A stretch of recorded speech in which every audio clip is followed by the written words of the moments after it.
Pas vraiment qualifier ça d'un échec, mais j'ai quand même envie de vous parler un petit peu de ce qui va se passer pour Honest Mind. Il ne reste plus ou moins qu'un an à vivre à Honest Mind. On commence à avoir pas mal d'exemples de youtubeurs, créateurs de contenu ou influenceurs qui se lancent dans l'entrepreneuriat. Et ces marques, au final, pour la plupart, on sait pas tellement ce qu'elles deviennent. Mais alors, qu'est-ce qui coince avec les marques d'influenceurs? On voit ça ensemble. Créer sa propre marque, c'est une façon de diversifier ses revenus et d'avoir un business qui leur appartient vraiment. Le problème, c'est que la notoriété de ces créateurs de contenu ne garantit pas le succès de leur business. Vraiment pas en fait.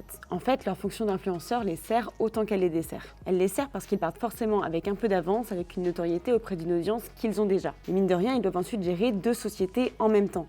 L'influence et la nouvelle marque. C'est compliqué économiquement, c'est du temps de fou, c'est des bras de fer avec des usines, c'est de la pression. Le problème, c'est que souvent, le projet se heurte à de nombreuses erreurs de logistique, de positionnement ou de stratégie. Et là, c'est la notoriété et la réputation de l'influenceur qui en prend un coup. Face à la complexité de gestion des marques, certains influenceurs s'en remettent à leur cœur de métier, la communication, et adoptent des stratégies différentes. Ils lancent des collaborations avec des marques installées, à leur effigie, mais soutenues et revendues par des boîtes déjà puissantes. Ça leur permet de réduire le risque d'échec puisqu'ils n'ont pas à gérer la gestion d'une entreprise.